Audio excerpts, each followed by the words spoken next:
Hello friends, BSc की special class में आप सभी लोगों का एक बार फिर से मोस्ट वेलकम है। माय नेम इज़ आशीष गिरी और आज के इस वीडियो के अंदर हम डिस्कस करेंगे बीएससी सेकेंड ईयर बॉटनी का थर्ड सेमेस्टर है प्लांट फिजियोलॉजी एंड बायोकेमिस्ट्री। दोस्तों, इस सेमेस्टर से ऑलरेडी मैं कई सारे वीडियोस अपलोड कर चुका हूं। अगर आप उन वीडियोस को देखना चाहते हैं तो इसी वीडियो के डिस्क्रिप्शन बॉक्स में आपको लिंक मिल जाएगा या फिर आप चैनल के अंदर जाएंगे, आपको प्लेलिस्ट मिल जाएगा BSc second year plant physiology के नाम से। तो प्लांट फिजियोलॉजी के अंदर एग्जाम पेपर के पॉइंट ऑफ व्यू को देखते हुए, क्योंकि एग्जामिनेशन पेपर हमारे चल रहे हैं या स्टार्ट होने वाले हैं, तो उसके बेसिस में मैं इंपॉर्टेंट क्वेश्चंस को कवर कर रहा था, जिसमें हमने स्टार्ट किया था सेल्यूलर रेस्पिरेशन से रिलेटेड टॉपिक्स को हम कवर कर रहे थे। तो प्लांट सेल्यूलर रेस्पिरेशन का जो फर्स्ट स्टेज है वो है ग्लाइकोलिसिस। तो ग्लाइकोलिसिस के ऊपर मैं ऑलरेडी वीडियो बना चुका हूं। उसके बाद हमने डिस्कस किया टीसीए साइकिल के बारे में, ट्राई कार्बोक्सिलिक एसिड साइकिल या सिट्रिक एसिड साइकिल या क्रेब्स साइकिल के नाम से भी इसको हम जानते हैं। तो ये दोनों टॉपिक्स मैं ऑलरेडी कवर कर चुका हूँ। उसके बाद आज जो हम टॉपिक डिस्कस करने वाले हैं वो है इलेक्ट्रॉन ट्रांसपोर्ट सिस्टम। इसे हम ऑक्सीडेटिव फॉस्फोरिलेशन भी बोलते हैं। ध्यान रखना दोस्तों, भले ही आप टीसीए साइकिल को अलग पढ़ते हैं, ग्लाइकोलिसिस को अलग पढ़ते हैं या फिर इलेक्ट्रॉन ट्रांसपोर्ट सिस्टम को अलग पढ़ते हैं, लेकिन ये तीनों की तीनों जो पाथवे हैं, ये तीनों के तीनों जो सेल्यूलर रेस्पिरेशन की स्टेजेस हैं, पाथवे हैं, ये सब के सब आपस में इंटरकनेक्टेड है, इंटरलिंक है। अभी हम स्टार्टिंग से ही इस चीज़ को ऑब्जर्व करते आ रहे हैं।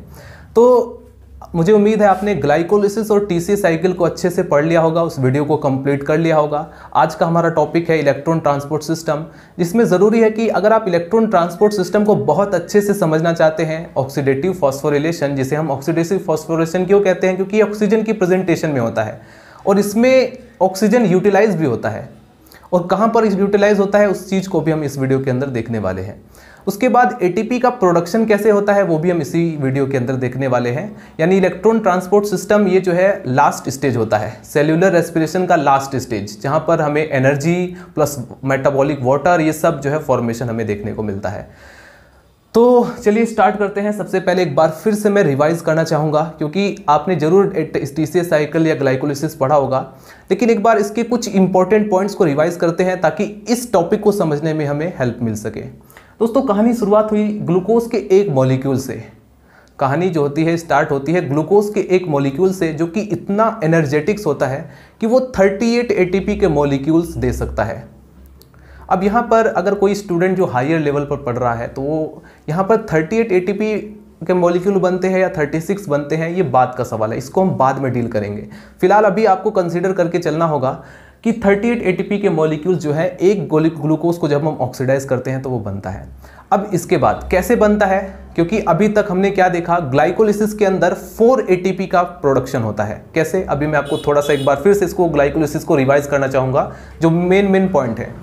पहले हमने क्या देखा, स्टार्टिंग के स्टेप्स में हम क्या देखते हैं कि ग्लाइकोलिसिस की साइकिल में एटीपी को हम इन्वेस्ट करते हैं। आपको याद हो तो हमने ग्लूकोज को ग्लूकोज 6 फॉस्फेट में कन्वर्ट करने के लिए हमने एटीपी को यूज़ किया था, यानी हम या फिर डायरेक्टली हम कहें कि उसमें हमने एक एटीपी के मॉलिक्यूल को इन्वेस्ट किया था। उसके बाद फ्रक्टोज 6 फॉस्फेट को फ्रक्टोज 1,6 बाइफॉस्फेट में कन्वर्ट करने के लिए हमने एक और एटीपी का मॉलिक्यूल इन्वेस्ट किया था। यानी हम कहें, सिंपल कहें तो 2 एटीपी का मॉलिक्यूल हमने इन्वेस्ट किया, और आफ्टर ऑल हम क्या देखते हैं, उसके बाद 4 एटीपी के मॉलिक्यूल बनते हैं ग्लाइकोलिसिस की साइकिल में।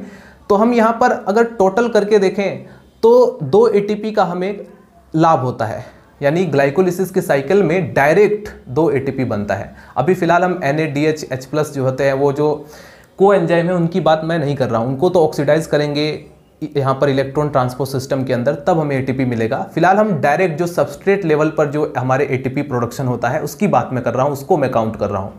तो दोस्तों, अभी हमने ग्लाइकोलिसिस के अंदर क्या देखा, 4 एटीपी बनते हैं, लेकिन 2 एटीपी हमने इन्वेस्ट किया था, तो टोटल हमें जो लाभ हुआ, प्रॉफिट हुआ, वो सिर्फ 2 एटीपी का ही हुआ।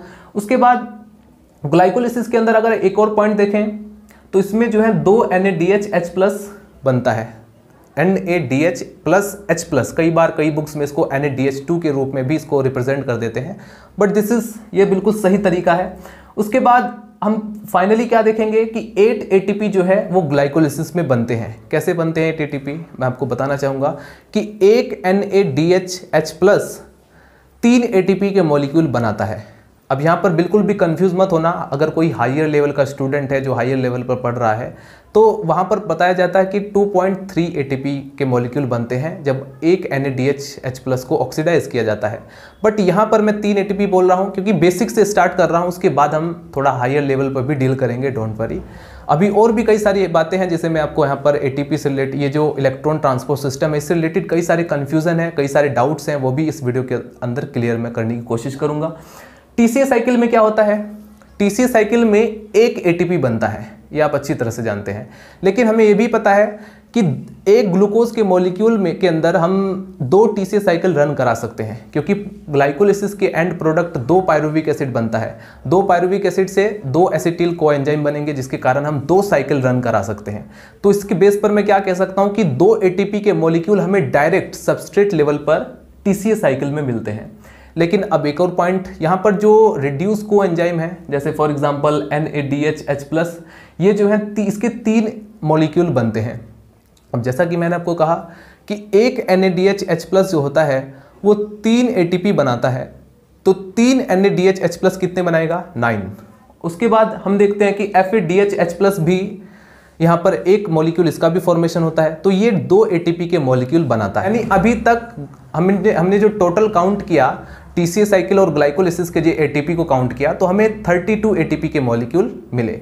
तो बाकी जो 6 ATP के मॉलिक्यूल है वो कहाँ से बनते हैं? तो आप याद कीजिए, आपको याद होगा हमने लिंक रिएक्शन भी बीच में, ग्लाइकोलिसिस और TCA साइकिल को जोड़ने वाली जो लिंक रिएक्शन है, जो कनेक्टिव लिंक है, वहां पर भी एक NADH+ बनता है।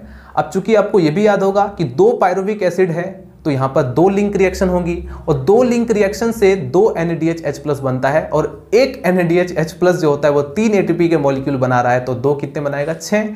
तो टोटल कितने हो जाएंगे? 38। 32 + 6 38 ATP के मॉलिक्यूल्स बनते हैं। तो इस प्रकार से इतने ATP के मॉलिक्यूल्स हमें मिलते हैं, ठीक है। यानी टोटल एक ग्लूकोज का जब आप कंप्लीट ऑक्सीडेशन करोगे तो 38 ATP के मॉलिक्यूल बनेंगे। लेकिन ये जो दोस्तों NADH+, ये जो रिड्यूस कोएंजाइम है, इनको हमें ऑक्सीडाइज करना होगा, तभी हमें ATP का प्रोडक्शन होगा। ये समझ लीजिए ऐसे ही है जैसे फॉर एग्जांपल आपके हाथ में मैं 10,000 रुपये का चेक दे दूं, अब आप क्या करेंगे? क्या वो 10,000 रुपये है? नहीं, आपको सबसे पहले बैंक में जाना होगा। बैंक में जाकर आप 10,000 रुपये को मतलब उसे करेंसी में चेंज करा सकते हैं, तब आप जाकर उसका यूज़ कर सकते हैं। इसी प्रकार से ये जो कोएंजाइम, रिड्यूस कोएंजाइम है, इन्हें भी एक तरीके से बैंक में ही जाना होगा ATP में कन्वर्ट करने के लिए। बैंक वो क्या है?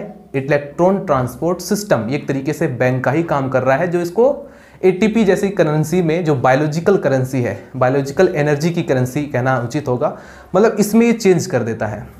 अब थोड़ी सी और मैं आपको डाउट क्लियर कर दूं, एक और पॉइंट जो शायद इस पर हम नहीं पढ़ते दोस्तों, NADH+ जो होता है ये कितने हाइड्रोजन पंप करता है? क्योंकि ये सब कहाँ पर हो रहा है? माइटोकॉन्ड्रिया के अंदर हो रहा है, ठीक है। मैट्रिक्स के अंदर TCA साइकिल रन होती है, लेकिन अगर आप देखें तो इंटर मेम्ब्रेनल स्पेस में ये जो इनर मेम्ब्रेन होती है वहाँ पर क्या होता है? वहाँ पर इलेक्ट्रॉन ट्रांसपोर्ट सिस्टम जो है वहाँ पर होता है, ठीक है। इसका जो प्लेस है इलेक्ट्रॉन ट्रांसपोर्ट सिस्टम कहाँ होता है? माइटोकॉन्ड्रिया की इनर मेम्ब्रेन में, और मैट्रिक्स में TCA साइकिल।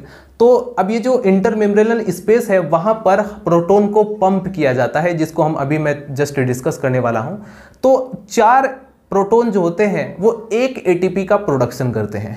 एक बार फिर से मैं रिपीट करना चाहूँगा, 4 अगर प्रोटॉन पंप हो रहे हैं तो समझ लीजिए कि एक ATP का प्रोडक्शन हो रहा है। तो इस प्रकार से ये जो NADH+ जो होता है ये 10 प्रोटॉन को पंप कर सकता है। जनरली ये 10 प्रोटॉन को पंप करता है। तो इसके अकॉर्डिंग कितना डाटा हमें करेक्ट हुआ? इससे हमें पता चलता है कि 4 दूनी 8 जो प्रोटॉन पंप होंगे, यानी 2 ATP का मॉलिक्यूल बनेगा। तो जो 2 एक्स्ट्रा प्रोटॉन पंप हुए वो इसलिए उसी के बेस पर हम इसको 2.5 लिख देते हैं, यानी हम एग्जैक्ट लिखते हैं 2.5 ATP। हालांकि ये भी गलत है, 2.5 भी लिखना उचित नहीं है। क्यों उचित नहीं है? जैसे फॉर एग्जांपल किसी क्लास में 5 स्टूडेंट बैठे हुए हैं, ठीक है। अगर मैं कहूँ कि उस क्लास में 5.5 स्टूडेंट बैठे हुए हैं तो क्या ये सही रहेगा? क्या आधा स्टूडेंट पढ़ सकता है? तो इसी प्रकार से आप समझ लीजिए कि या तो आप 3 ATP कहो या 4 ATP कहो, ठीक है, या तो आप 3 ATP कह लो या 2 ATP कह लो, 2.5 ATP का कोई मतलब नहीं होता। लेकिन फिर भी हम क्यों लिखते हैं 2.5 ATP? क्योंकि हमें पता है NADH+ जो होता है वो सिर्फ 10 प्रोटॉन जैसे पंप कर रहा है, तो इस बेस पर हम 2.5 लिख देते हैं। क्योंकि 4 प्रोटॉन पंप होंगे तो 1 ATP बनेगा, 8 प्रोटॉन पंप होंगे तो 2 ATP बनेगा। लेकिन अगर सिर्फ 2 प्रोटॉन पंप हो रहे हैं तो वो इंतजार करेगा कि 2 और उसे मिल जाए, जिससे कि वो एक और ATP का फॉर्मेशन कर ले। ठीक है, तो टोटल कहानी जो डिपेंड कर रही है कि कितना ATP बनेगा, ये डिपेंड करता है कि कितना प्रोटॉन पंप हो रहा है। ठीक है, मतलब कि अगर सपोज 14 इलेक्ट्रॉन पंप हो रहे हैं तो 3.5 भी ATP बन रही है। अगर आप लेनिंजर की बुक पढ़ेंगे, हायर लेवल की जो बुक्स हैं उनको पढ़ेंगे, तो आपको पता चलेगा कि 3.5 ATP भी बनते हैं। लेकिन कैसे? हो सकता है कि NADH+ जो है वो कितना ज़्यादा एनर्जेटिक है, वो कितना इलेक्ट्रॉन को पंप कर रहा है या प्रोटॉन को पंप कर रहा है, उसी के बेस पर हम इसको डिसाइड करते हैं कि कितने ATP के मॉलिक्यूल्स बनेंगे। ठीक है, फिलहाल अगर आपको एवरेज में लेकर चलना है, BSc के स्टूडेंट हैं, तो आपको 3 ATP का ही आइडिया लेकर चलना होगा। तो दोस्तों, ये था अभी तक की कहानी ग्लाइकोलिसिस के बारे में, TCA साइकिल के बारे में। अब हम स्टार्ट करते हैं। स्टूडेंट हेडिंग डाल लीजिए इलेक्ट्रॉन ट्रांसपोर्ट चेन, इसे हम ऑक्सीडेटिव फॉस्फोरिलेशन के नाम से भी जानते हैं। तो यदि BSc या MSc के एग्जाम पेपर में आपसे 7.5 नंबर या 10 नंबर में लॉन्ग क्वेश्चन में पूछा जाता है what is electron transport chain या डिस्क्राइब द ऑक्सीडेटिव फॉस्फोरिलेशन, तो आपको इस वीडियो के अंदर इलेक्ट्रॉन ट्रांसपोर्ट सिस्टम को समझने के साथ साथ आपको नोट्स भी बनाना है।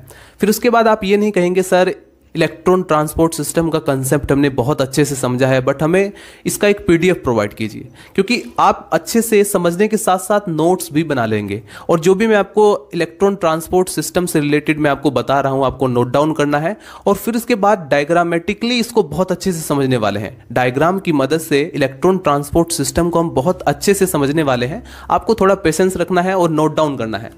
देखिए दोस्तों, अगर आप किसी कॉम्पिटिटिव एग्जाम की प्रिपरेशन कर रहे हैं, जैसे फॉर एग्जांपल आप नीट की तैयारी कर रहे हैं या नेट की तैयारी कर रहे हैं, स्पेशली अगर मैं नेट की अगर आप तैयारी कर रहे हैं, तो इस वीडियो के अंदर जो मोस्टली क्वेश्चंस पूछे जाते हैं इलेक्ट्रॉन ट्रांसपोर्ट सिस्टम से रिलेटेड, वो पूछे जाते हैं इनहिबिटर्स से, कि कौन सा इनहिबिटर्स पर्टिकुलर किस कॉम्प्लेक्स को ब्लॉक करता है। तो इस वीडियो के अंदर हम इनहिबिटर्स को भी डिस्कस करेंगे वीडियो के एंड में। और यदि आप BSc या MSc के स्टूडेंट हैं तो आप इन सभी को नोट डाउन करेंगे। चलिए स्टार्ट करते हैं। पहला क्वेश्चन यही अराइज होता है कि इलेक्ट्रॉन ट्रांसपोर्ट चेन आखिर ये है क्या, और इसका नाम जो है वो इससे क्या प्रदर्शित होता है। इलेक्ट्रॉन का ट्रांसपोर्ट हो रहा है from one carrier to another carrier, यानी आप यहां पर क्या देख रहे हैं कि इसमें अगर आपने पहले भी इलेक्ट्रॉन ट्रांसपोर्ट सिस्टम अगर 12th में पढ़ा हो या कहीं पर भी पढ़ा हो, तो आपको इसमें इतना जरूर बेसिक आइडिया होगा कि इलेक्ट्रॉन यहां पर ट्रांसपोर्ट हो रहा है from one carrier to another carrier, यानी बहुत सारे कैरियर्स के थ्रू इलेक्ट्रॉन जो होता है वो अपनी एनर्जी को लूज करता हुआ और फाइनली इसको ऑक्सीजन ले लेता है और 2 प्रोटॉन से मिल करके वो वाटर बना लेता है। ये सब हम देखते हैं इलेक्ट्रॉन ट्रांसपोर्ट सिस्टम के अंदर। लेकिन बहुत सारी ऐसी घटनाएं हैं जो हमें समझना होगा ताकि हम अच्छे से किसी भी क्वेश्चंस को फॉलो कर सकें। चलिए स्टार्ट करते हैं। ऑक्सीडेटिव फॉस्फोरिलेशन क्यों बोलते हैं? ऑक्सीजन की प्रेजेंटेशन में यहां पर फॉस्फोराइलेशन होता है। फॉस्फोट ग्रुप जो फॉस्फेट ग्रुप होता है उसका एडिशन होना ही फॉस्फोराइलेशन कहलाता है। तो ऑक्सीजन की प्रेजेंटेशन में ये जो सेलुलर पाथवे है, जिसे हम थर्ड सेलुलर स्टेज भी बोलते हैं या थर्ड सेलुलर पाथवे भी बोलते हैं रेस्पिरेशन का, तो इसमें क्या हम देखेंगे कि इसमें ऑक्सीजन का यूज होता है, ऑक्सीजन यूटिलाइज होता है, वो भी एंड में होता है। ठीक है, तो हमने स्टार्टिंग कहाँ से किया था? मैंने आपको इंट्रोडक्शन में बताया था कि इसमें ग्लूकोज के एक मॉलिक्यूल को हम कंसीडर करते हैं। Glucose molecule is completely oxidised by end of Krebs cycle. Krebs cycle में या TCA साइकिल के एंड में आते आते हम क्या देखते हैं कि कार्बन डाइऑक्साइड बन जाता है और सबस्ट्रेट लेवल पर जितने भी ATP का फॉर्मेशन हो जाता है और कई सारे रिड्यूस कोएंजाइम बन जाते हैं। ठीक, अब उन्हीं रिड्यूस कोएंजाइम जैसे फॉर एग्जांपल NADH+ H+ या FADH+ H+, इनको हमें ऑक्सीडाइज करना है जिससे कि हम लार्ज अमाउंट में ATP बना लें। करेक्ट? तो दोस्तों, however energy is not released until NADH+ H+ and FADH+ H+ are oxidized। जब तक कि आप इन्हें ऑक्सीडाइज नहीं करेंगे तब तक के एनर्जी जो है वो रिलीज नहीं होगी। ये समझ लीजिए ये चेक के फॉर्म में है। अब आपको बैंक जाना होगा और इसे करेंसी में कन्वर्ट करना होगा।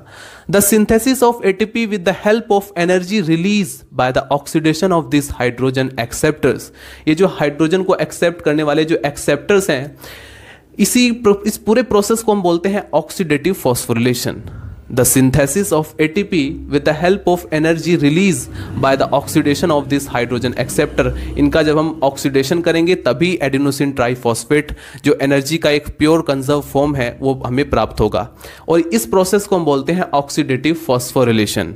ठीक है, जब इनसे हाइड्रोजन रिमूव हो जाता है तो आपने सोचा है ये कहाँ जाते हैं। जैसे फॉर एग्जांपल अगर मैं कहूँ NADH प्लस H+ जो होता है ये ब्रेक डाउन हो जाता है और ये 2 प्रोटॉन देगा और 2 इलेक्ट्रॉन देता है, तो फिर NAD+ जो होता है वो कहाँ जाता है, वो दोबारा से रिसाइकल हो जाता है, वो दोबारा से चला जाता है ग्लाइकोलिसिस या क्रेब्स साइकिल के अंदर, ताकि वो दोबारा से प्रोटॉन को एक्सेप्ट कर सके।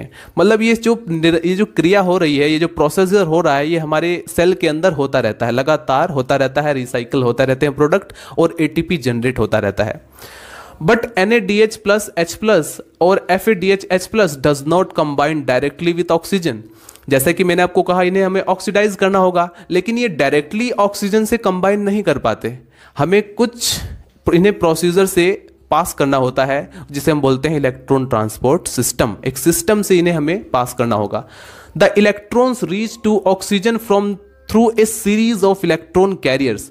ये जो दोस्तों इलेक्ट्रॉन्स होते हैं ये एक सीरीज ऑफ कैरियर्स, जैसे complex 1, complex 2, complex 3, complex 4, complex 5, इन सभी से एक पास होना पड़ता है।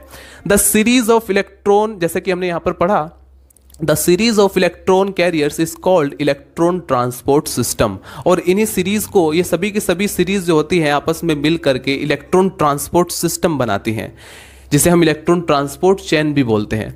अब यहां पर क्वेश्चन ये आता है इलेक्ट्रॉन ट्रांसपोर्ट चेन आखिर कहां से, इसकी लोकेशन कहाँ है, मतलब कहाँ पर ये होता है। तो दोस्तों जैसा कि हमने देखा TCA साइकिल जो होती है, जिसे हम क्रेब्स साइकिल के नाम से भी जानते हैं, वो माइटोकॉन्ड्रिया के मैट्रिक्स में होता है, करेक्ट।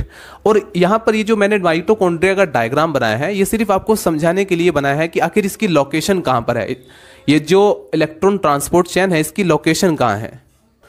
तो ये जो आप देख रहे हैं ये है आउटर माइटोकॉन्ड्रियल मेम्ब्रेन। ये जो बाहरी मेम्ब्रेन है, आपने माइटोकॉन्ड्रिया का स्ट्रक्चर ये सब देख लिया होगा, मैं इसके ऊपर वीडियो बना चुका हूँ अलग से। अब ये जो अंदर वाली जो आपको मेम्ब्रेन दिखाई दे रही है इसे हम बोलेंगे इनर मेम्ब्रेन, और इन दोनों के बीच ये जो स्पेस है इसको हम बोलते हैं इंटर माइटोकॉन्ड्रियल स्पेस। आपको यही चीज अच्छे से ऑब्जर्व करना है, क्योंकि इलेक्ट्रॉन ट्रांसपोर्ट सिस्टम में जब प्रोटॉन पंप होते हैं तो वो इनर माइटोकॉन्ड्रियल मेम्ब्रेन में प्रोटॉन जो है वो पंप होते हैं, फिर उसके बाद वहीं से हमें इसको अच्छे से समझना है। तो मेन चीज है लोकेशन कहां पर है, इनर माइटोकॉन्ड्रियल मेम्ब्रेन में। ये सभी के सभी जो कॉम्प्लेक्सेस हैं, जो प्रोटीन्स है, ये सब एम्बेडेड रहते हैं, धसे हुए रहते हैं और ये अपनी जगह पर फिक्स रहते हैं। जैसे for example complex 1, complex 2, complex 3, complex 4, complex 5, ये सब फिक्स रहते हैं। लेकिन कुछ मोबाइल कैरियर्स जैसे फॉर एग्जाम्पल यूबिक्विनोन या साइटोक्रोम C, ये मोबाइल होते हैं। मोबाइल मीन्स मूव करने वाले, मतलब एक जगह से इलेक्ट्रॉन्स को दूसरी जगह पर ले जाएंगे। यानी हम सिंपली कहें तो ये जो इनर माइटोकॉन्ड्रियल मेम्ब्रेन होती है ये इनका पूरी तरह से हिस्सा नहीं होते, मतलब ये इनसे मूव कर सकते हैं। ये मतलब माइटोकॉन्ड्रियल में धसे हुए नहीं रहते या फिक्स नहीं रहते, ये एक जगह से दूसरी जगह पर मूव कर सकते हैं इलेक्ट्रॉन्स को लेकर। जैसे फर्स्ट कॉम्प्लेक्स है तो इसे हमें थर्ड कॉम्प्लेक्स तक इलेक्ट्रॉन पहुंचाना होगा, तो हम यूबिक्विनोन का सहारा लेते हैं। तो इस तरह से आपको चीजों को समझना है, correct. 70% of O2 consumed by cell is utilized by electron transport chain to produce ATP। दोस्तों हम जो निरंतर लगातार जो ऑक्सीजन ले रहे हैं, ये ऑक्सीजन, इस ऑक्सीजन का लगभग 70% जो होता है वो यूटिलाइज कहाँ पर हो रहा है, इलेक्ट्रॉन ट्रांसपोर्ट सिस्टम में ATP के प्रोड्यूस करने में। यानी ये जो एनर्जी होती है एडिनोसिन ट्राइफॉस्फेट ATP के प्रोडक्शन में, लगभग हम जितना भी ऑक्सीजन ले रहे हैं इसका 70% हिस्सा यूटिलाइज हो रहा है। It is very complex process, ये बहुत ही ज़्यादा कॉम्प्लेक्स प्रोसेस है। कॉम्प्लेक्स का मतलब ये नहीं है कि आपको समझ नहीं आ रहा तो आप कह देंगे बहुत ही ज़्यादा कॉम्प्लेक्स प्रोसेस है। कॉम्प्लेक्स का मतलब ये होगा कि यहाँ पर कुछ भी चीज़ें बहुत ज़्यादा बिल्कुल फिक्स नहीं है। अगर हर बार जब इलेक्ट्रॉन ट्रांसपोर्ट अगर आप फॉरेन ऑथर की बुक्स पढ़ते हैं तो आपको कुछ नया देखने को मिलेगा। जब भी फॉरेन ऑथर्स की बुक्स का एक नया लेटेस्ट एडिशन आपको मिलेगा तो कुछ ना कुछ चेंजेस आपको मिलेंगे। मतलब अभी इस पर पूरी तरह से डिस्कवरी नहीं हुई कि कितने प्रोटॉन पंप होते हैं। हम बचपन से पढ़ते हैं हमारे 10 प्रोटॉन पंप हो जाते हैं, लेकिन ये फिक्स नहीं है। हो सकता है 11 प्रोटॉन पंप हो जाए, हो सकता है 12 प्रोटॉन पंप हो जाए, और उसी के बेस पर हम एटीपी का फॉर्मेशन भी देखते हैं। तो एक हमें अंडर आइडियल कंडीशन तो लेना ही होगा, मतलब कुछ ना कुछ तो हमें मानना ही होगा, एक एवरेज निकालना होगा। तो हम 10 प्रोटॉन मान लेते हैं, लेकिन ऐसा फिक्स नहीं है, ये फॉरेन ऑथर्स की बुक्स कहती हैं। उसके बाद आपको यहां तक आपने देख लिया है, टोटल एंजाइम्स के कॉम्प्लेक्सेस के नेम भी आप लिख सकते हैं। अभी मैं जस्ट यहां पर एक डायग्राम बनाने वाला हूं जिससे कि आपको और भी अच्छे से समझ में आ जाएगा। ये जो कॉम्प्लेक्स 1 होता है, अच्छा कॉम्प्लेक्स क्यों कहते हैं हम इन्हें? ये जो आपने देखा, आपने डायग्राम तो देख लिया होगा आई होप। तो ये कॉम्प्लेक्स क्यों बोलते हैं? क्योंकि कोई चीज यहां पर किसी इंडिविजुअल पर्टिकुलर किसी चीज की बात नहीं हो रही है। यहां पर कई सारे प्रोटीन्स हैं, प्रोस्थेटिक ग्रुप है, फैक्टर्स हैं जो आपस में मिल करके कॉम्प्लेक्स स्ट्रक्चर बना रहे हैं जहां से इलेक्ट्रॉन जो है वो पास हो रहा है। तो मतलब कॉम्प्लेक्स का मतलब यहां पर ये हो गया कि कई सारी चीजें आपस में कंबाइन है, सिर्फ यहां पर कोई पर्टिकुलर कोई चीज नहीं है। तो कॉम्प्लेक्स फर्स्ट को हम बोलते हैं NADH डिहाइड्रोजिनेज, ठीक है। इसे हम यूबिक्विनोन ऑक्सीडो रिडक्टेज के नाम से भी जानते हैं। दूसरा है कॉम्प्लेक्स सेकंड सक्सिनेट डिहाइड्रोजिनेज। ऐसे स्टूडेंट जिनमें एमसीक्यूज के माध्यम से क्वेश्चन पूछे जाते हैं, आपको एक एक चीज अच्छे से नोट डाउन करना है। थ्योरेटिकल का तो ठीक है, वो कुछ नहीं लिखेंगे तो भी चलेगा, बट अगर आप ऐसे स्टूडेंट हैं जिनके एग्जाम पेपर में एमसीक्यूज के माध्यम से मल्टीपल चॉइस क्वेश्चन के माध्यम से क्वेश्चन पूछे जाते हैं, तो वो सभी के सभी पॉइंट्स को नोट डाउन करेंगे। कॉम्प्लेक्स सेकंड को हम सक्सिनेट डिहाइड्रोजिनेज बोलते हैं। कॉम्प्लेक्स थर्ड को हम बोलते हैं यूबिक्विनोन cytochrome C oxidoreductase. Complex fourth को हम बोलते हैं साइटोक्रोम C ऑक्सीडेज। कॉम्प्लेक्स 5 को हम बोलते हैं ATP सिंथेज। और इन सभी कॉम्प्लेक्स का एक पर्टिकुलर फंक्शन होता है, एक वर्क होता है, जिसे हमें देखना है एक डायग्राम के थ्रू। मेन चीज है डायग्राम, और डायग्राम के थ्रू अगर आप समझ गए तो आपको सब कुछ थ्योरी, मतलब आप थ्योरी अपने आप भी बनाकर लिख सकते हैं। इसको पहले आप नोट डाउन करें। So guys, diagram is ready. अब आपका पूरा फोकस इस बोर्ड पर बने डायग्राम पर होना चाहिए ताकि आप इलेक्ट्रॉन ट्रांसपोर्ट सिस्टम को थ्योरेटिकल के साथ साथ प्रैक्टिकली भी समझ सकें। इलेक्ट्रॉन ट्रांसपोर्ट सिस्टम के अंदर आपको पता होना चाहिए कि आखिर कितने प्रोटॉन कॉम्प्लेक्स 1 के through across the membrane pump हो रहे हैं, और इन प्रोटॉन के पंप होने में कौन सी एनर्जी है जो कि हेल्प करती है। अब यहाँ पर ये जो आपको कॉम्प्लेक्सेस दिखाई दे रहे हैं माइटोकॉन्ड्रियल के इनर मेम्ब्रेन में, ये किस ऑर्डर में अरेंज रहते हैं, कौन सा ऐसा फैक्टर है जो कि इलेक्ट्रॉन के ट्रांसपोर्टेशन में हेल्प करता है। आखिर हमें अच्छी तरह से पता है, जब तक हम किसी चीज़ में एनर्जी नहीं लगाएंगे, बिना एनर्जी के कोई चीज़ इधर से उधर नहीं जा सकती, मूव नहीं कर पाती। तो ऐसा क्या यहाँ पर इलेक्ट्रॉन क्यों ट्रांसपोर्ट होता है, कौन सी ऐसी एनर्जी है, कौन सा ऐसा फैक्टर है जो इस चीज़ के लिए रिस्पॉन्सिबल है। एटीपी के प्रोडक्शन में कौन सा कॉम्प्लेक्स पार्टिसिपेट करता है। तो कई सारी चीज़ें हैं। अब इलेक्ट्रॉन जो होता है वो एक ही डायरेक्शन में क्यों मूव करता है। हम कह सकते हैं इलेक्ट्रॉन इधर से इधर भी जा सकता है, वो यूनि डायरेक्शन ही क्यों मूव करता है। तो ये सारी चीज़ें हैं जो कि मैं यहाँ पर इस वीडियो के अंदर आपको बताने वाला हूँ, और इसका बिल्कुल एक ही कॉमन सिंपल सा जवाब है, वो है रेडॉक्स पोटेंशियल, जिसके बारे में यहाँ पर मैं डिस्कस करने वाला हूँ। मैकेनिज्म को स्टार्ट करने से पहले इलेक्ट्रॉन ट्रांसपोर्ट सिस्टम को, ये जो डायग्राम है इसको मैं आपको समझा देता हूँ। एग्जाम पेपर में भी आप इसी तरह के डायग्राम रिप्रेजेंट करेंगे और इसी के माध्यम से आपको समझाना है। देखिए, सबसे पहले तो मैं आपको लोकेशन समझा देता हूं। जस्ट अभी मैंने माइटोकॉन्ड्रिया का डायग्राम बनाया था जिसमें मैंने आपको बताया था कि ये आउटर मेम्ब्रेन है और जस्ट आउटर और इनर मेम्ब्रेन के बीच इंटरमिट माइटोकॉन्ड्रियल स्पेस होता है और बीच में मैट्रिक्स होता है। जस्ट यहाँ पर भी आपको वही चीज़ फॉलो करनी है। ये इनर माइटोकॉन्ड्रियल मेम्ब्रेन का एक डायग्राम है, और ये जो डायग्राम बिल्कुल जूम करके इलेक्ट्रॉन माइक्रोस्कोप की हेल्प से लिया गया डायग्राम है, और ये समझ लीजिए एक छोटा सा सेक्शन है, काट कर हमने रखा है, ठीक है। अब आपको इसे अच्छे से समझना है। ये है इनर माइटोकॉन्ड्रियल मेम्ब्रेन का डायग्राम। इसके जस्ट यहाँ पर यह है इंटर माइटोकॉन्ड्रियल स्पेस, और इसके बाहर की तरफ आउटर मेम्ब्रेन होगी माइटोकॉन्ड्रिया का, क्योंकि माइटोकॉन्ड्रिया एक डबल मेम्ब्रेन वाला सेल ऑर्गेनली होता है। और यहाँ पर ये क्या है, यह है मैट्रिक्स, ठीक है। तो मैट्रिक्स के बाद क्या होता है, just inner mitochondrial membrane, just inter mitochondrial space. अब इसी से हमें पूरी तरह से इसको अच्छे से समझना है। आई थिंक आपको लोकेशन बिल्कुल अच्छे से पता चल गया होगा। अगर आपने 12th क्लास में इलेक्ट्रॉन ट्रांसपोर्ट सिस्टम इससे पहले भी पढ़ा हुआ है तब आपको कोई भी प्रॉब्लम नहीं होनी चाहिए। तो इनर माइटोकॉन्ड्रियल मेम्ब्रेन में ये जो आपको 5 कॉम्प्लेक्सेस दिखाई दे रही हैं, इनमें से मेनली 4 कॉम्प्लेक्सेस, स्टार्टिंग की कॉम्प्लेक्स 1, कॉम्प्लेक्स 2, कॉम्प्लेक्स 3, कॉम्प्लेक्स 4, ये 4 ऐसे कॉम्प्लेक्स हैं जो कि इलेक्ट्रॉन के ट्रांसपोर्टेशन में हेल्प करती हैं। बाकी ये जो पांचवा जो कॉम्प्लेक्स है ये ओनली ऑक्सीडेटिव फॉस्फोरिलेशन में पार्टिसिपेट करता है, इनका इलेक्ट्रॉन के ट्रांसपोर्टेशन में कोई भी रोल नहीं होता है, तो इस चीज़ का भी आपको ध्यान रखना है। अब देखिए ये जो कॉम्प्लेक्सेस हैं, ये चारों के चारों कॉम्प्लेक्सेस ये अरेंज होती हैं redox potential, increasing order of redox potential में ये अरेंज रहती हैं। इसका मतलब क्या हुआ, क्योंकि यही एक ऐसा पॉइंट है जो कि इलेक्ट्रॉन के ट्रांसपोर्टेशन का रीज़न बताता है कि आखिर क्यों इलेक्ट्रॉन ट्रांसपोर्ट होता है one carrier to another carrier. ठीक, इन 5 कॉम्प्लेक्सेस में जो आपको दिखाई दे रहा है सेकंड कॉम्प्लेक्स, इसको मैंने यहाँ पर रिप्रेजेंट किया हुआ है, हालांकि ये भी इनर माइटोकॉन्ड्रियल मेम्ब्रेन में ही रिप्रेजेंट होता है, प्रेजेंट यहीं पर होता है, बट आपको अच्छे से समझाने के लिए मैंने इसको थोड़ा बाहर कर अंदर की तरफ मैट्रिक्स की तरफ रिप्रेजेंट किया हुआ है। ये जो आप देख रहे हैं कोएंजाइम क्यू और दूसरा जो आप देख रहे हैं साइटोक्रोम सी, ये दोनों के दोनों मोबाइल इलेक्ट्रॉन कैरियर्स कहलाते हैं। क्यों कहलाते हैं, क्योंकि ये मूव कर सकते हैं, ये यहाँ से यहाँ पर मूव कर सकते हैं, बल्कि जब ये जो आप कॉम्प्लेक्स 1 देख रहे हैं, कॉम्प्लेक्स 2 देख रहे हैं, कॉम्प्लेक्स 3, कॉम्प्लेक्स 4, ये मूव नहीं कर पाते, ये इनर माइटोकॉन्ड्रियल मेम्ब्रेन में धसे हुए रहते हैं और फिक्स रहते हैं, ये मूव नहीं कर पाते। बट ये जो आप देख रहे हैं कोएंजाइम क्यू, साइटोक्रोम सी, ये इलेक्ट्रॉन को लेकर एक जगह से दूसरी जगह पर मूव कर सकते हैं। तो आप ये भी कह सकते हैं कि ये इनर माइटोकॉन्ड्रियल मेम्ब्रेन का एक जो पार्ट होता है उसमें ये भाग पार्टिसिपेट नहीं कर पाते, मतलब ये इनर माइटोकॉन्ड्रियल मेम्ब्रेन का पार्ट नहीं होता।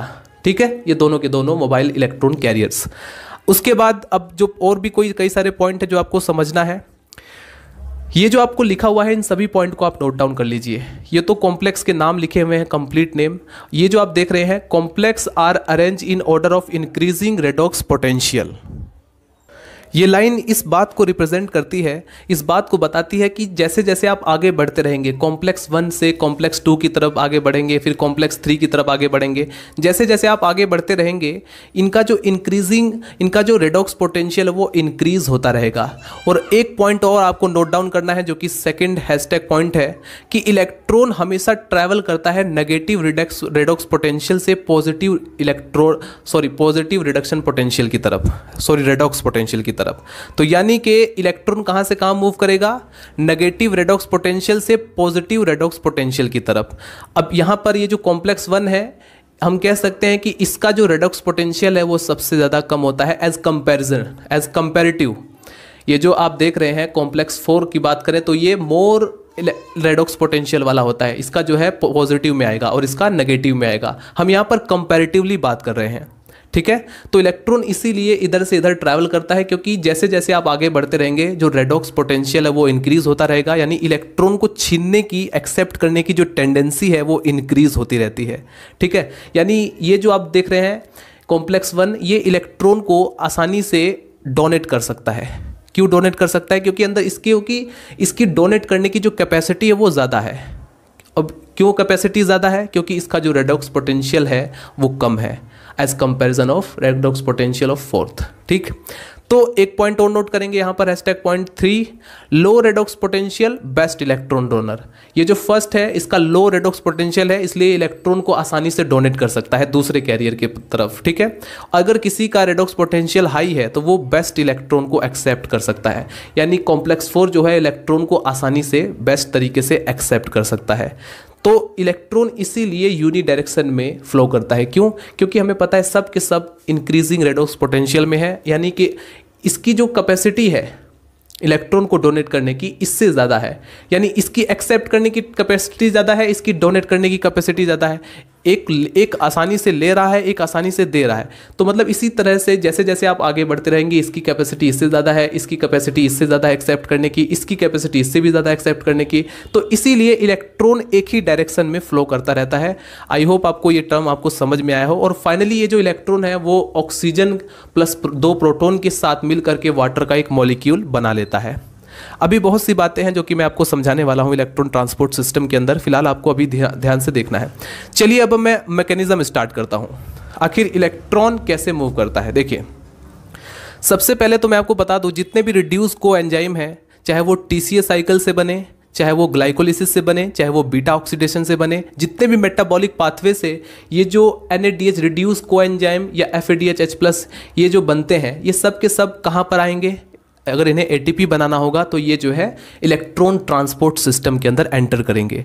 यानी एक कन्फ्यूजन और दूर हुई कि ज़रूरी नहीं कि टीसीए साइकिल या फिर ग्लाइकोलिसिस से ही रिड्यूस कोएंजाइम बनते हैं, बाकी अदर मेटाबॉलिक पाथवे जैसे बीटा ऑक्सीडेशन अगर वहाँ से भी रिड्यूस कोएंजाइम बनते हैं तो उन्हें भी इलेक्ट्रॉन ट्रांसपोर्ट सिस्टम से हमें पास करना होगा ताकि एटीपी जनरेट हो सके। देखिए दोस्तों, तो सबसे पहले यहाँ पर अगर आपने NADH+ रिड्यूस कोएंजाइम लिया है तो ये ब्रेक डाउन हो जाएगा NADA+, NAD+ और 2 इलेक्ट्रॉन और 2 प्रोटॉन ये रिलीज करेगा। अब यहाँ पर क्वेश्चन ये आता है कि ये जो बचा हुआ NAD+ है ये कहाँ पर जाएगा? ये दोबारा से रिसाइकल होकर TCA साइकिल या ग्लाइकोलिसिस या बीटा ऑक्सीडेशन में दोबारा से लोड होने के लिए चला जाएगा। यानी इसने यहाँ पर प्रोटॉन दे दिया, अब ये फिर दोबारा से प्रोटॉन को लेने के लिए चला जाएगा वहीं TCA साइकिल में। आपको याद हो हमने वहाँ पर प्रोटॉन को लोड किया था, जस्ट उसी तरह से फिर दोबारा से ये चला जाएगा। ठीक है, अब ये जो 2 इलेक्ट्रॉन और 2 प्रोटॉन्स हैं इनको एक्सेप्ट कौन करेगा? इनको एक्सेप्ट करता है FMN। FMN क्या है? ये है फ्लेविन मोनोन्यूक्लियोटाइड। ये जो है जैसे ही इलेक्ट्रॉन और प्रोटॉन को एक्सेप्ट करता है, एक्सेप्ट करने के बाद ये कन्वर्ट हो जाएगा FMNH2 में। ठीक है, ये क्या है? ये कॉम्प्लेक्स 1 का एक तरीके से आप समझ लीजिए कोफैक्टर है, प्रोस्थेटिक ग्रुप है। क्योंकि मैंने कहा कॉम्प्लेक्स है, यानी कि यहाँ पर किसी इंडिविजुअल की बात नहीं हो रही है, कई सारी ऐसी चीज़ें हैं जो कि आपस में मिलकर बनी हुई हैं। ठीक है, इसकी कई सारी सब यूनिट्स आप मान लीजिए। उसके बाद ये जो आप देख रहे हैं FMNH2 जो होता है वो इलेक्ट्रॉन दोबारा से इसको डोनेट कर देगा। एक पॉइंट और यहाँ पर मैं आपको याद दिलाना चाहूँगा, BSc second year inorganic chemistry में एक चैप्टर है oxidation and reduction. I think आपने पढ़ा होगा, जहाँ पर मैंने आपको बताया था कि यदि कोई आयंस इलेक्ट्रॉन को डोनेट कर रहा है, रिमूव कर रहा है, तो यानी वो उसका ऑक्सीडेशन हो रहा है। यदि कोई आयंस या मॉलिक्यूल इलेक्ट्रॉन को एक्सेप्ट कर रहा है यानी वो जो है रिड्यूस हो रहा है। तो इलेक्ट्रॉन को डोनेट करना ऑक्सीडेशन, इलेक्ट्रॉन को एक्सेप्ट करना रिडक्शन। और आई थिंक इलेक्ट्रोकेमिकल सीरीज भी आपने डेफिनेटली पढ़ा होगा, तो अगर वो कंसेप्ट भी क्लियर है तो बहुत सारी चीज़ें तो अपने आप ही क्लियर हो जाएंगी। तो फाइनली इलेक्ट्रॉन का जो डेस्टिनेशन पॉइंट है वो किस तरह से होता हुआ जाएगा, वाटर के मॉलिक्यूल के पास कैसे जाता है?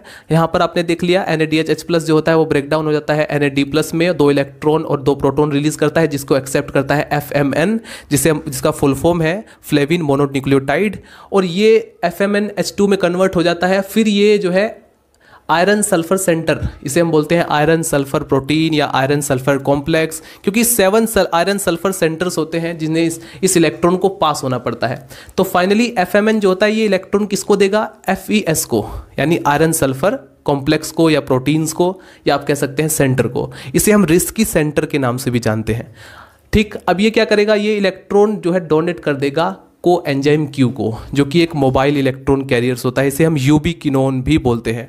तो दोस्तों एक चीज़ और यहाँ पर नोट डाउन करेंगे, इनिशियली इसका नाम क्या है? यूबिक्विनोन, यानी इस पर अभी कीटोन ग्रुप है।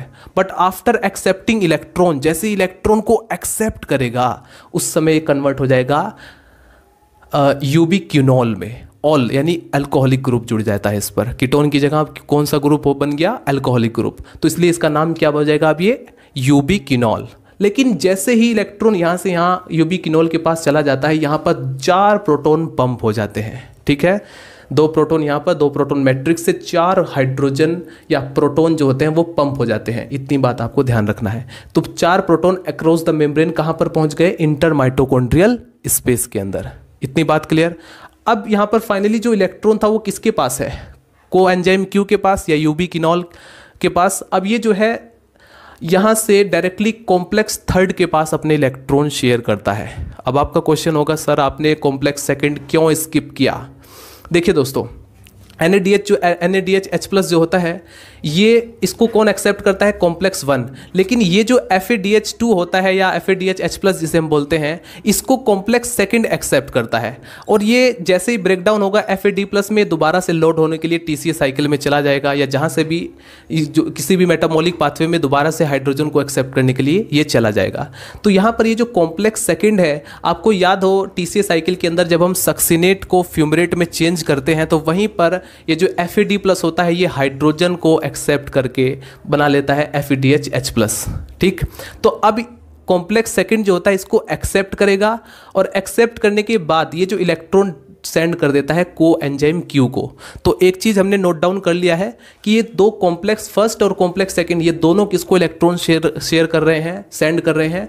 कॉम्प्लेक्स कोएंजाइम क्यू को, ठीक है, यूबी किनोन को सेंड कर रहे हैं। तो ये दोनों के दोनों, लेकिन एक पॉइंट और यहाँ पर नोट डाउन करने जैसा है, यहाँ पर कोई भी हाइड्रोजन पंप नहीं होता है।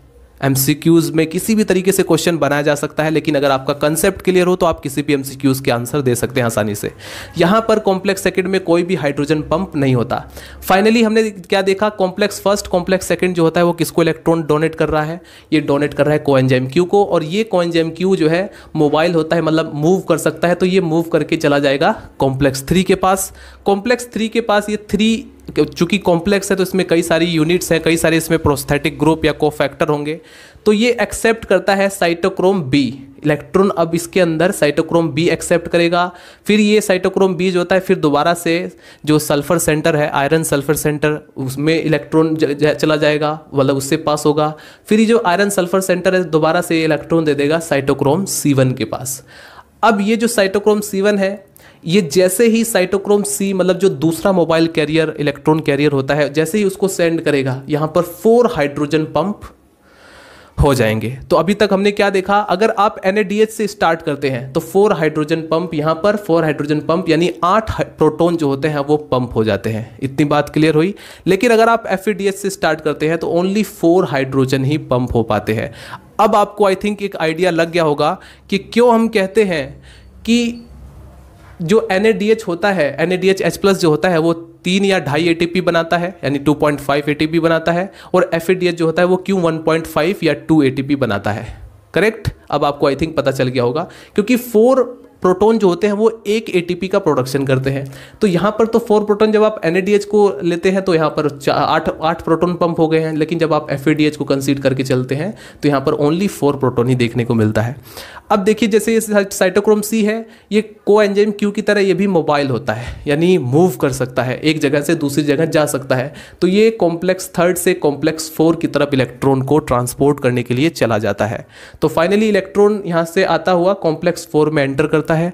कॉम्प्लेक्स 4 में एंटर करने के बाद ये एक्सेप्ट करता है इसको साइटोक्रोम A, साइटोक्रोम A से साइटोक्रोम A3 के पास ये जाता है, और फाइनली इसको कौन एक्सेप्ट करेगा इस इलेक्ट्रॉन को, ऑक्सीजन। करेक्ट। ऑक्सीजन जो होता है हाफ ऑक्सीजन, मतलब कि O2 का हाफ ऑक्सीजन, और जो उसको एक्सेप्ट करेगा प्रोटॉन की प्रेजेंटेशन में बना लेगा वाटर का मॉलिक्यूल H2O। तो फाइनली आपने क्या देखा कि इलेक्ट्रॉन को एक्सेप्ट कौन करता है, ऑक्सीजन। ऑक्सीजन जो होता है वो इलेक्ट्रॉन और प्रोटॉन के साथ मिल करके एक मेटाबॉलिक वाटर का फॉर्मेशन कर लेता है। तो आफ्टर ऑल हम क्या देखते हैं कि क्या इलेक्ट्रॉन ट्रांसपोर्ट सिस्टम का पर्पस जो था वो खत्म हो गया है? नहीं, अभी ये सिर्फ एक पर्पस पूरा हुआ है, दूसरा पर्पस है ATP को बनाना। तो दोस्तों यहाँ पर सिंपली हम जो ऑक्सीजन लेते हैं यहाँ पर वो मेटाबॉलिक वाटर में कन्वर्ट हो जाता है। अब इसके बाद अब हमें एक और पॉइंट पर ध्यान देना है दोस्तों, ये जो प्रोटॉन पंप हुए, इन प्रोटॉन के अक्रॉस द मेम्ब्रेन पंप होने से इन मेम्ब्रेन के दोनों तरफ, इस तरफ जो होता है एक प्रोटॉन ग्रेडियंट डेवलप हो जाता है, यानी प्रोटॉन का एक डिफरेंस क्रिएट हो जाता है। और जहां डिफरेंस क्रिएट होगा, मैंने आपको कहा, वहीं पर पैसिव मूवमेंट होगा, और जब भी पैसिव मूवमेंट होता है उसके लिए हमें एनर्जी की रिक्वायरमेंट नहीं होती। प्लांट फिजियोलॉजी के अंदर ये बहुत ही इंपॉर्टेंट टर्म होता है पैसिव मूवमेंट। ये हम ऑलरेडी डिफ्यूजन के टॉपिक्स में, कई सारे टॉपिक्स में हम डिस्कस कर चुके हैं। तो यहाँ पर आपको क्या समझना है कि एक प्रोटॉन ग्रेडियंट डेवलप हो गया। प्रोटॉन ग्रेडियंट का क्या मतलब, ग्रेडियंट का मतलब समझ लिए कि डिफरेंस क्रिएट होगा, क्योंकि इधर सबसे ज्यादा प्रोटॉन, अब इंटर माइटोकॉन्ड्रियल स्पेस में बहुत सारे प्रोटॉन धीरे धीरे पंप हो जाते हैं, अब इधर मैट्रिक्स के अंदर बहुत ही कम प्रोटॉन रह जाते हैं। तो इससे क्या होगा, इधर पॉजिटिव चार्ज बहुत ज्यादा हो जाएगा, इधर नेगेटिव चार्ज हो जाएगा। तो एक तरीके से क्या हुआ, ग्रेडियंट डेवलप हो गया। अब ये जो अब बारी आती है कॉम्प्लेक्स, ये जो 4 कॉम्प्लेक्सेस हैं इनका काम तो खत्म हो गया। इनके नेम आप देख सकते हैं। कॉम्प्लेक्स फर्स्ट को हम बोलते हैं NADH डिहाइड्रोजिनेस, डिहाइड्रो मतलब हाइड्रोजन को रिमूव करने वाला। उसके बाद कॉम्प्लेक्स थर्ड, कॉम्प्लेक्स सेकंड को हम बोलते हैं सक्सिनेट डिहाइड्रोजिनेस, कॉम्प्लेक्स थर्ड को बोलते हैं ubiquinone cytochrome C oxidoreductase, complex 4 को हम बोलते हैं साइटोक्रोम C ऑक्सीडेज, और कॉम्प्लेक्स 5 को बोलते हैं हम ATP सिंथेस। ये क्या करता है, इसका मेन काम ये होता है कि हाइड्रोजन की जो काइनेटिक एनर्जी है, क्योंकि अब दोस्तों एक चीज़ आपको यहाँ पर नोट डाउन करना है, जब यहाँ पर बहुत सारे प्रोटॉन्स इकट्ठे हो जाते हैं, यानी प्रोटॉन का एक ग्रेडियंट डेवलप हो गया, तो अब यहाँ पर मेनली होता क्या है कि प्रोटॉन को हमें इधर से इधर लाना पड़ेगा, किसी न किसी तरीके से हमें बैलेंस करना पड़ेगा, वरना सेल अनस्टेबिलिटी फील करती है। तो कैसे बैलेंस करोगे, क्योंकि प्रोटॉन के लिए जो पूरी मेम्ब्रेन है ये परमिएबल नहीं है, यानी इधर से इधर प्रोटॉन नहीं आ सकता। सिर्फ एक ही ऐसा चैनल है, एक ही ऐसा कॉम्प्लेक्स है जो ऐसा काम कर सकता है कि इन प्रोटॉन को इधर से इधर ले आए, वो है कॉम्प्लेक्स 5। इस कॉम्प्लेक्स 5 को हम बोलते हैं एटीपी सिंथेस। ये क्या करेगा, जब भी 4 प्रोटॉन्स एटीपी सिंथेस ये जो कॉम्प्लेक्स 5 के थ्रू जैसे ही यहाँ पर आते हैं तो ये इसकी काइनेटिक एनर्जी का यूज़ करता है। और उस एनर्जी का यूज़ कहाँ पर करेगा, कहाँ पर यूटिलाइज करेगा उस एनर्जी का, ये एडीपी को, एडीपी मतलब एडिनोसिन डाइफॉस्फेट, और प्लस इनऑर्गेनिक फॉस्फेट को आपस में कंबाइन करके ये एटीपी में कन्वर्ट कर देता है। यानी सिंपली मैं कहूँ तो एडिनोसिन डाइफॉस्फेट एडिनोसिन ट्राइफॉस्फेट में कन्वर्ट हो जाता है। कब कन्वर्ट होता है, जब एडीपी को एक और फॉस्फेट ग्रुप की ज़रूरत होती है, जो कौन देता है, इनऑर्गेनिक फॉस्फेट, तो ये कन्वर्ट हो जाएगा एटीपी में यानी एडिनोसिन ट्राइफॉस्फेट में। और एक तरफ आपने देखा कि 4 हाइड्रोजन जब इधर से इधर आते हैं तो एक एटीपी का फॉर्मेशन होता है। इसी प्रकार से अगर आप टोटल देखें, अगर आपने NADH लिया है स्टार्टिंग में तो आपको पता चलेगा 4 हाइड्रोजन यहाँ पर, 4 हाइड्रोजन यहाँ पर, 2 हाइड्रोजन यहाँ पर पंप होते हैं। टोटल 10 प्रोटॉन जो होते हैं वो पंप हो गए हैं। अगर 10 प्रोटॉन पंप हो रहे हैं और 10 प्रोटॉन यहाँ पर नीचे आएंगे तो कितना एटीपी का फॉर्मेशन होगा, 2.5। हालांकि 2.5 को सिर्फ आप थियोरेटिकली ही लिख सकते हैं, प्रैक्टिकली ऐसा नहीं होता कि 2.5 एटीपी बन गए हैं। 2.5 एटीपी कभी नहीं बनते, ध्यान रखना। और एटीपी बनेंगे तो 3 बनेंगे या 2 बनेंगे। तो इसका मतलब क्या हुआ, इसका मतलब ये हुआ कि अगर 8 प्रोटॉन पंप हुए तो 2 एटीपी बने।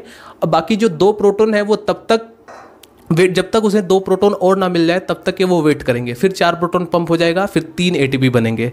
तो इस चीज़ का भी आपको ध्यान रखना है। मुझे उम्मीद है यहाँ तक आपको पूरा अच्छी तरह से समझ में आ गया होगा इलेक्ट्रॉन ट्रांसपोर्ट सिस्टम का। और इस प्रकार से जो लगातार रिड्यूस कोएंजाइम है उनका ऑक्सीडेशन होता रहता है और एटीपी का जनरेशन होता रहता है। तो इस प्रकार से इलेक्ट्रॉन ट्रांसपोर्ट सिस्टम के जो 2 मेन काम थे, जो मेन पर्पस था, एक तो मेटाबॉलिक वाटर को बनाना, दूसरा एटीपी का जनरेशन, एटीपी का प्रोडक्शन करना, वो दोनों को दोनों हो जाता है। अब आपको थ्योरी नोट करना है। और एक अगर आप CSIR नेट के स्टूडेंट हैं तो आपको पता होना चाहिए कि ये जो कॉम्प्लेक्सेस हैं इनको ब्लॉक करने वाले जो इनहिबिटर्स हैं उन्हें भी आपको पता होना चाहिए। तो अभी आप इसको फटाफट नोट डाउन करें। So guys, finally electron transport system के कंसेप्ट को समझने के बाद अब आप थ्योरी भी नोट डाउन कर सकते हैं। यदि आप BSc और MSc के स्टूडेंट हैं तो एग्जाम पेपर में आपको एक्सप्लेन करने के लिए थ्योरी भी ज़रूरी होती है। तो सिंपली मैंने यहाँ पर ये जो थ्योरी लिखवाई है आपको, बहुत ही शॉर्टकट है। आप चाहें तो इसको अपने अकॉर्डिंग इसको बड़ी थ्योरी भी बना सकते हैं। ये लगभग 1 पेज की है तो आप इसको 2.5 या 3 पेज में भी बना सकते हैं, बिकॉज मैंने काफ़ी कुछ इसमें स्किप किया हुआ है जो बिल्कुल भी अननेसेसरी है। लेकिन आप उसको अपने तरीके से एग्ज़ाम पेपर में और भी बड़ी थ्योरी बना सकते हैं। ठीक है, यहाँ पर मैंने मेन पॉइंट को ही लिया हुआ है। तो चलिए स्टार्ट करते हैं। थ्योरी वही उसी प्रकार है जैसे मैंने आपको बताया था कि इलेक्ट्रॉन सबसे पहले कौन एक्सेप्ट करेगा, इलेक्ट्रॉन आता कहाँ से है, उसी प्रकार से आपको यहाँ पर भी इसको समझना है। देखिए पहला पॉइंट क्या कहता है, इलेक्ट्रॉन डोनेटेड बाय NADH2। ये जो रिड्यूस कोएंजाइम NADH2 है ये इलेक्ट्रॉन को डोनेट करेगा, और डोनेट ये करेगा तो इसको एक्सेप्ट कौन करेगा, complex 1। Enter the chain at complex 1 and pass through a flavoprotein FMN जो है इसको एक्सेप्ट करता है। और फिर उसके बाद आयरन सल्फर सेंटर या आयरन सल्फर जो सीरीज़ है, एक तरीके जो 7 आयरन सल्फर सेंटर की जो सीरीज़ होती है उससे इलेक्ट्रॉन पास होता हुआ ये यूबी किनोन को ट्रांसफ़र कर दिया जाता है। तो पहला पॉइंट इस तरीके से है, हमने देखा। सेकंड पॉइंट जो है, electron donated by succinate enter the chain at complex 2 and through a flavoprotein FAD and FES center and then to UB quinone। अब उसके बाद यहाँ पर भी क्या होता है, हमने क्या देखा, जो कॉम्प्लेक्स फर्स्ट है वो किसके इलेक्ट्रॉन को एक्सेप्ट करता है, वो रिड्यूस कोएंजाइम NADH2 को एक्सेप्ट करता है, इसके इलेक्ट्रॉन्स को। और जो कॉम्प्लेक्स सेकंड होता है मैंने आपको बताया उसमें ये FADH2 के इलेक्ट्रॉन को एक्सेप्ट करता है। और कॉम्प्लेक्स फर्स्ट कॉम्प्लेक्स सेकंड ये दोनों के दोनों यूबी क्विनोन जो कि एक मोबाइल इलेक्ट्रॉन कैरियर है उसको इलेक्ट्रॉन सेंड कर देते हैं। करेक्ट। अब जो यूबी क्विनोन है इन दोनों से इलेक्ट्रॉन लेकर के कॉम्प्लेक्स 3 को ट्रांसफ़र करता है, तो उसको आपको यहाँ पर नोट डाउन करना है।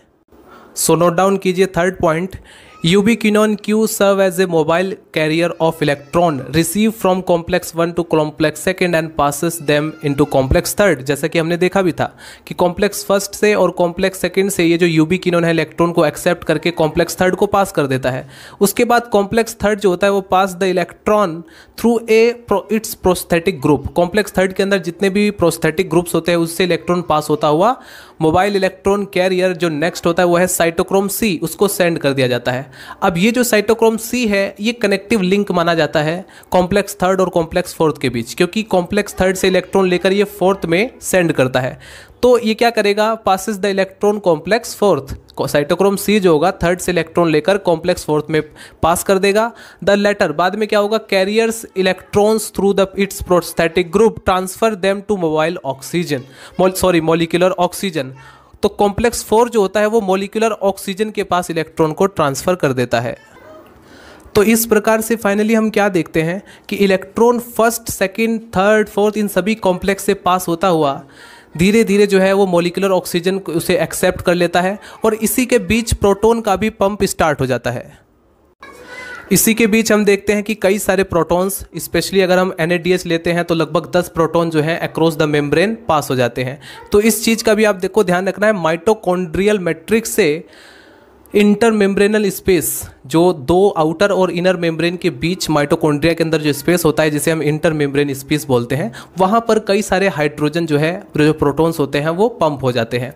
फिर उसके बाद हमने ये भी देखा कि 10 प्रोटॉन जो होते हैं वो मिल करके 10 प्रोटॉन 2.5 ATP जनरेट करते हैं। यानी अगर अब सपोज वहाँ पर 10 की जगह 12 प्रोटॉन हुए तो वो 3 ATP को जनरेट करेंगे। इतनी बात क्लियर हुई। तो इस अकॉर्डिंग आप थ्योरी भी लिख सकते हैं। मुझे उम्मीद है ये वीडियो आपके लिए हेल्पफुल रहेगा। अगर वीडियो पसंद आए तो लाइक करें, चैनल को सब्सक्राइब कर दें। अगर आपको इसी तरह से रिलेटेड और भी वीडियोज़ चाहिए, तो अगर आप चाहते हैं कि किसी पर्टिकुलर टॉपिक्स पर एक और वीडियो बने तो आप मुझे पर्सनली टॉपिक भी सजेस्ट कर सकते हैं कमेंट के अंदर। मिलते हैं दोस्तों नेक्स्ट वीडियो में। Bye bye, Tata.